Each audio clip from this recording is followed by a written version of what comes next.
Howrah station থেকে train ধরে কোচবিহারে নেমে সেখান থেকে বাসে করে গড়বেতা পথে ওরা এগিয়ে চললে।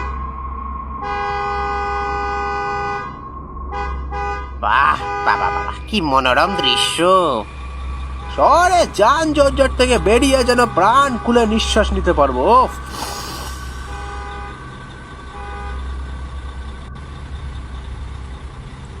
ধীরে ধীরে সন্ধ্যা নামতে শুরু করে। বাসের লোক সংখ্যাও একে একে কমতে শুরু করে। বাস সরু পথ দিয়ে এগিয়ে চলে। বাবু, আপনারা বাসের জানলা বন্ধ করে দিন, না বন্ধ করে দিন। বাস এখন মুড়াচার জঙ্গলের মধ্যে দিয়ে যাচ্ছে। কিন্তু জঙ্গলে জানলা বন্ধ করব কেন? চিন্তা করো না, তেমন একটা ঠান্ডা লাগছে না। সেই জন্য বলছি না বাবু, আপনারা এখানে নতুন মনে হচ্ছে, তাই না? জানেন না কিছু।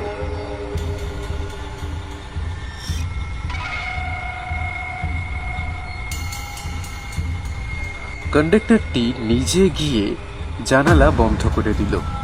শুভ, লোটে আর বিল্টু ব্যাপারটা ঠিক বুঝতে পারে না।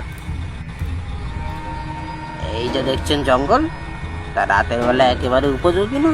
হ্যাঁ, রাতে এই জঙ্গলে বুড়াচা ঘুরে বেড়ায়। বুড়াচা ঘুরে বেড়ায় মানে? এই বুড়াচা আবার কে?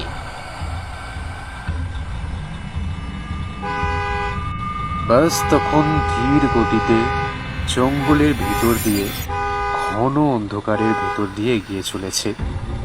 চারিপাশে বড় বড় গাছ মৃতদেহের মতো দাঁড়িয়ে আছে। কন্ডাক্টরটি বাসের জানলায় কাঁচ দিয়ে বাইরের অন্ধকার মেপে নিয়ে বলে,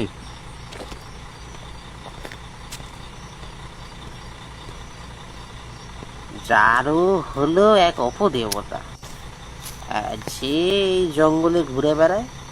রাতের অন্ধকারে জঙ্গলে কাউকে একা পেলেই আর রক্ষে নেই। মানুষকে একা পেলেই তার শরীরে ভর করে। এই তারপর তারপর এরপর যার যাতে এই ঘটনা ঘটেছে তারাই জানে। তাহলে আপনি এই পথে রাতে বাস নিয়ে আসেন কেন?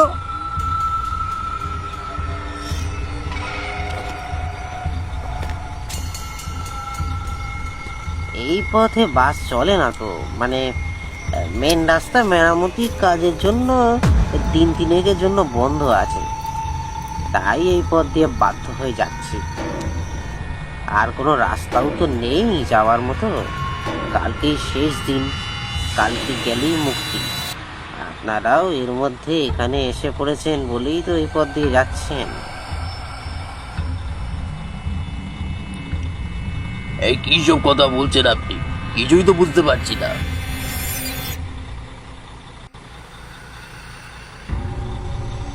সবাই কথা বলছে। হঠাৎ একটা বিকট শব্দ জঙ্গলের ভেতর থেকে ভেসে আসছে। গলাটা কোনো মানুষ বা জন্তুর মনে হলো না।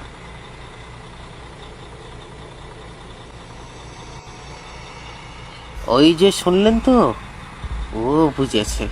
হ্যাঁ, মানুষ এই জঙ্গলে পথ দিয়ে যাচ্ছে, আমাদের আটকানোর চেষ্টা করবে কিন্তু। কন্ডাক্টর বাস ড্রাইভারকে উদ্দেশ্য করে বলে, এই গাড়ির স্পিডটা বাড়া, একদম কোথাও থামবি না।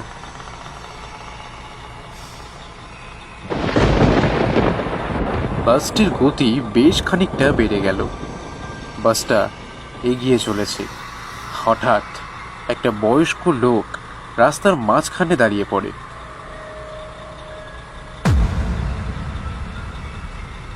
এই কি, বয়স্ক লোকটি এত রাতে জঙ্গলে কি করছে? মনে হচ্ছে কোনো বিপদে পড়েছে। জঙ্গলে আটকে পড়েছে মনে হয়। বাসটা দাঁড় করাও দেখি তাড়াতাড়ি। এইসব কি যাতা বলছেন আপনি? ওটা মানুষ নয়, ওটা নিশ্চয়ই বুড়াছা। মানুষের বেশ নিয়ে আমাদের বিপদে ফেলতে চাইছে। বাস থামালেই বিপদ। আহা, চুপ করুন আপনি। দেখতেই পাচ্ছেন একটা বুড়ো মানুষ বিপদে পড়ে বাস থামাতে বলছে। আর আপনি বলছেন ওটা নাকি বুড়াচা? হ্যাঁ, বাসের নম্বর কিন্তু আমার মনে আছে। বাস না থামালে কালকে সকালে গিয়ে পুলিশ থানাতে দেখা হবে। কিন্তু কিন্তু ওটা কিচ্ছু কিন্তু নয়, গাড়ি থামান।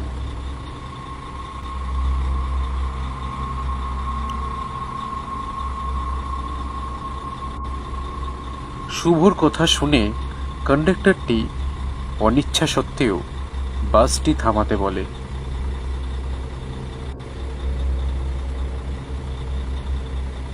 লোটে, বিল্টু, আমার সাথে চল। শুভ, লোটে আর বিল্টু বাস থেকে নেমে পড়ে। বাসের হেডলাইটের আলোতে কিছু দূর দেখা যাচ্ছে লোকটি দাঁড়িয়ে আছে।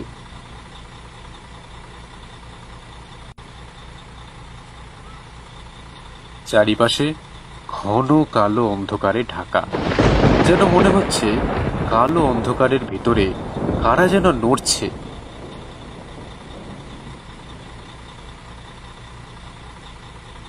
এ কি শুভদা, বয়স্ক লোকটি কোথায় গেল? এই ঠিক তো, এই মাত্র তো এখানেই ছিল। চোখের নিমেষে গেল কোথায়? কাঁচা রাস্তার পাশে বটগাছটা হঠাৎ জোরে নড়ে ওঠে।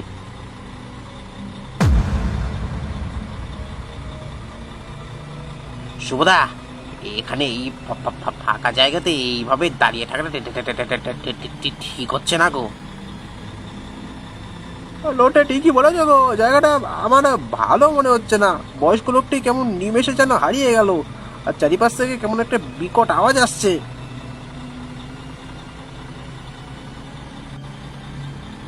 শুভ, লোটে আর বিল্টু আবার বাসে ফিরে এলো।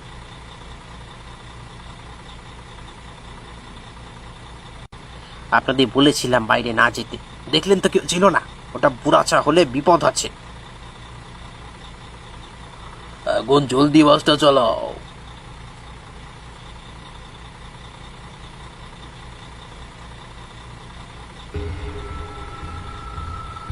কি গো সুমদা, তুমি বারবার পিছনের দিকে তাকাচ্ছ কেন? শুভ আরও একবার পিছনে তাকিয়ে দেখে এবং বলে, কেন জানি না, মনে হচ্ছে বারবার কেউ যেন আমার কানে ফিস ফিস করে কিছু বলছে।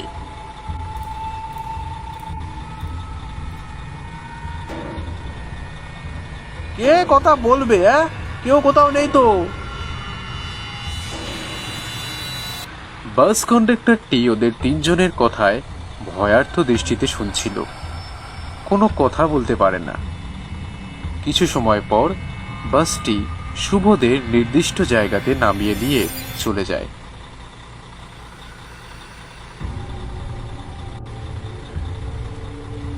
আপনারা সবাই সাবধানে থাকবেন। বাসটা চলে যাওয়ার পর শুভ, লোটে, বিল্টু কোয়ার্টারের দিকে এগিয়ে যায়। ছোট্ট ছিমছাম কোয়ার্টারটা ওদের তিনজনেরই বেশ পছন্দ হয়।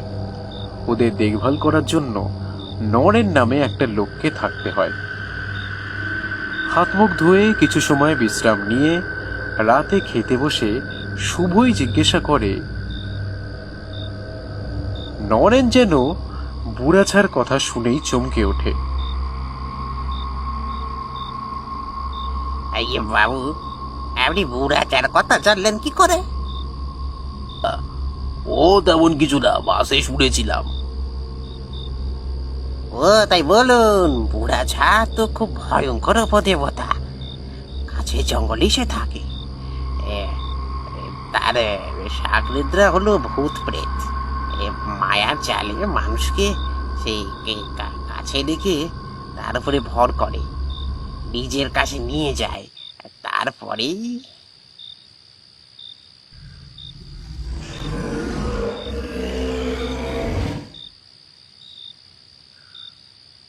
কোয়ার্টারের চারপাশে একটা চাপা গোঙানি শব্দ ভেসে আসে, আর একটা কালো ছায়াকে জানালার বাইরে দেখা যায়।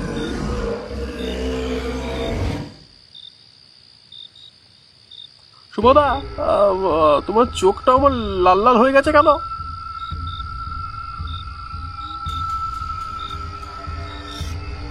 কি জানি, হবে হয়তো। আমার তো কোনো অসুবিধা হচ্ছে না। আজ আমার ঘুম পাচ্ছে, আমি ঘরে গেলাম, তোরা আয়। এই বলে সবাইকে অবাক করে শুভ ঘর থেকে চলে যায়। শুভদার শরীরটা ঠিক নেই মনে হচ্ছে। সারা দিনের ধকলের জন্য অমন হতে পারে। তাড়াতাড়ি খেয়ে নাও, আমরা শুয়ে পড়বো। ঘরে এসে কি শুভদা এর মধ্যেই শুয়ে ঘুমিয়ে পড়লো? আজব কাণ্ড। টাক শুভদাকে ডিস্টার্ব করাটা আর ঠিক হবে না। আজকে রাতটা ঘুমালেই একদম ফিট হয়ে যাবে।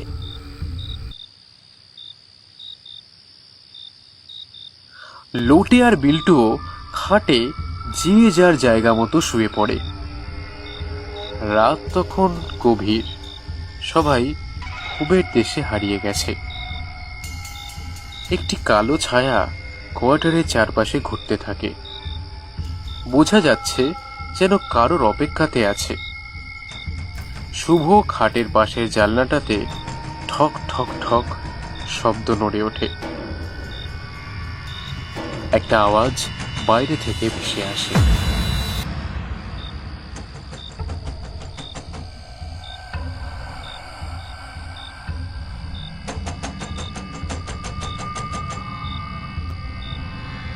বাবা, আমাদের বাঁচাও, বাঁচাও, আমাদের বাঁচাও। কিছু সময় এমন ভাবে ডাকার পর শুভর ঘুমটা ভেঙে যায়।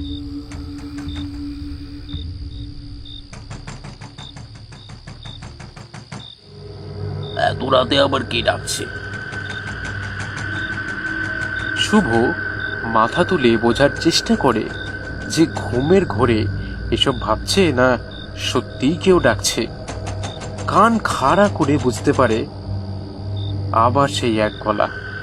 শুভ খাট থেকে উঠে গিয়ে জানলা খোলে। বাইরের অন্ধকারে পরিষ্কার কিছু দেখা যাচ্ছে না, হালকা কুয়াশা পড়েছে। চোখ অন্ধকারে কিছুটা সইতেই বুঝতে পারে অন্ধকারের ভিতরে জানলাটা কিছুটা দূরেই দাঁড়িয়ে আছে জঙ্গলের মধ্যে দেখা সেই বয়স্ক লোকটা। চোখে অসহায়তার ছাপ স্পষ্ট।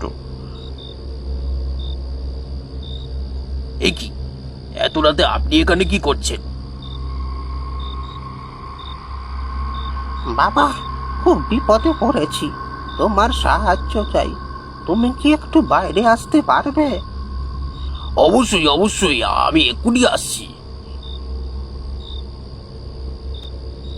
এই বলে শুভ ঘরের বাইরে বেরিয়ে গিয়ে তুড়ি ঘড়ি দরজা খুলে বাইরে বেরিয়ে আসে। আপনি তখন জঙ্গল থেকে অমন করে গায়েব হয়ে গেলেন কেন? ভয়ে পেয়ে গিয়েছিলাম বাবা। ভয় পেয়ে গিয়েছিলেন মানে? অতজন মানুষকে একসাথে দেখে মনে হয়েছিল যদি সবাই বুড়াচা ভেবে আমাকে ভুল করে।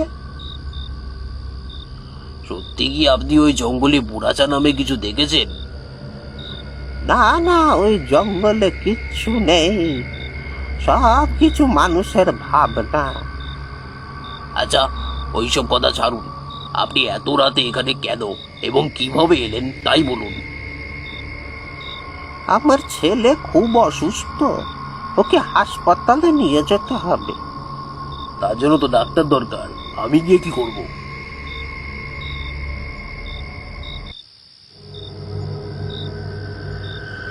ডাক্তার তো দেখিয়েছি, ডাক্তারই তো বলেছে হাসপাতালে নিয়ে যেতে হবে, কিন্তু আমার বাবা নিচু জাত বলে কেউ সাহায্য করতে আসে না। অনেক কষ্টে ডাক্তারকে ডেকে এনেছিলাম, উনি বলেছিলেন আজকে রাতেই বনবসত না করলে বাঁচানো মুশকিল হবে বাবা। কিন্তু আমি তো এখানে নিজেই আজকে এসেছি, আমি তো এখানকার পথঘাট চিনি না, কি করে আপনার ছেলেকে হাসপাতালে নিয়ে যাব? সে আমি ঠিক বন্দোবস্ত করব। শুধুমাত্র তুমি থাকলে আমার ছেলেকে হাসপাতালে ভর্তি নেবে, না হলে হয়তো ভর্তিটাও নেবে না। সবাই যখন জঙ্গলে বুড়াচার জন্য নামতে ভয় পায়, সেখানে তুমি যখন নেমেছিলে তখন আমি বুঝতে পারি তুমি অন্যরকম মানুষ। হ্যাঁ, সেই জন্যই তো তোমাদের পিছনে পিছনে এখানে চলে এসেছি।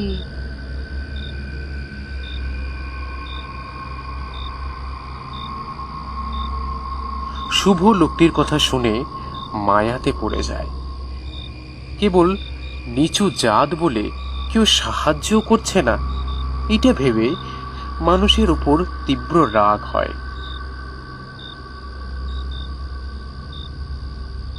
ঠিক আছে, আর কোনো চিন্তা করবেন না, আমি আপনার ছেলেকে হাসপাতালে ভর্তি করবই।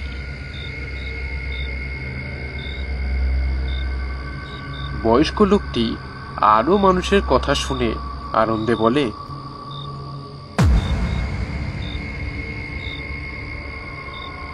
আচ্ছা, আমার সাথে এসেছে লোটে আর বিল্টু, কেউ যদি ডেকে নিই ওদেরকে তাহলে কি সুবিধা হবে?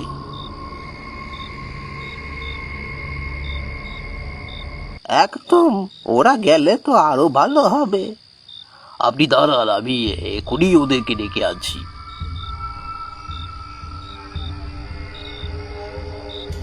শুভ ঘরে গিয়ে লোটে আর বিল্টুকে ডেকে তোলে। শুভর মুখে সব শুনে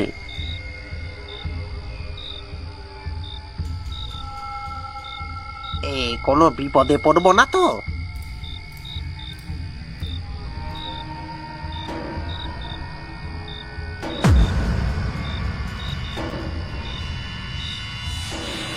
আরে ধুর, পোড়াচা বলে কিছুই নেই।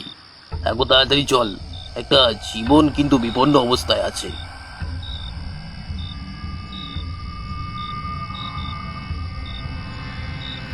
শুভর কথা শুনে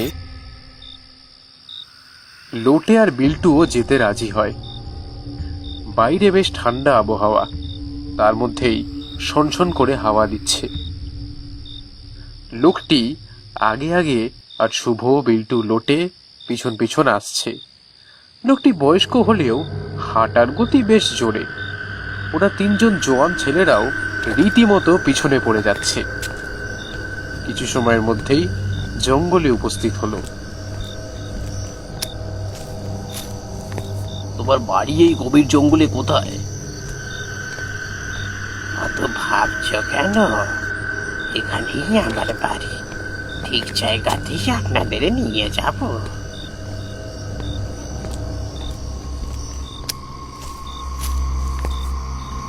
সুভদা, আমরা তো ক্রমে জঙ্গলের কেবল ভিতরে চলে যাচ্ছি। এই গভীর জঙ্গলে কারোর বাড়ি হতে পারে নাকি গো? জঙ্গলের চারিপাশটা দেখেছো? কেমন ভয়ঙ্কর সব আওয়াজ আসছে। হ্যাঁ,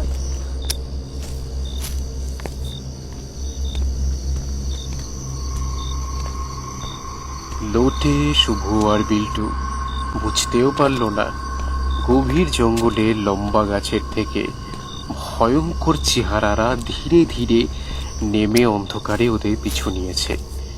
এমন সময় হাওয়ার বেগটা বেশ খানিকটা বেড়ে গেল। ঝিরঝির করে বৃষ্টি শুরু হলো।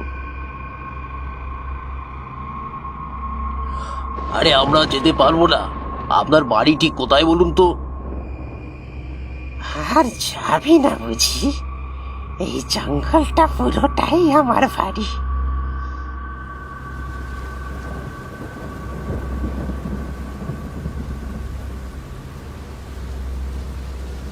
এই বলে বয়স্ক লোকটি পেছন দিকে ঘুরতে শুরু করে, আর সাথেই তার চেহারাও পরিবর্তন হতে থাকে। বয়স্ক শরীর বদলে গিয়ে একটা কদাকার ভয়ঙ্কর মূর্তি দেখা যায়। এমনকি পিছনে তাকা চেহারাগুলিও দেখা যায়।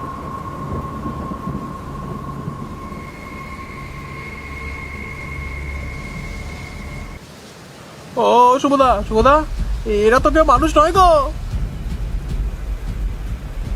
তার মানে সত্যি জঙ্গলে বুড়াচা আছে? বাবারে বাবারে বাবারে, বুড়াচা তোমরা পিছু দিয়ে তোমার মনকে নরম করে দিয়ে এখানে নিয়ে এসেছে।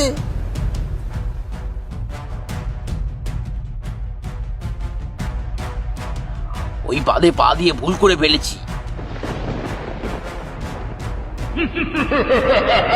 তত সময়ে বুড়াচা এবং তার প্রেত সঙ্গীরা ওদের অনেক কাছাকাছি চলে এসেছে। চারিপাশে জঙ্গলে কেবল বুড়াচার হাসির শব্দ। সামনে দাঁড়িয়ে বুড়াচা। আচমকা বুড়াচাকে দেখে তিনজন ছিটকে মাটিতে পড়ে যায়। বুড়াচা ওদের দিকে এগিয়ে আসতে থাকে, ওর পা দুটি পিছনের দিকে মোড়ানো।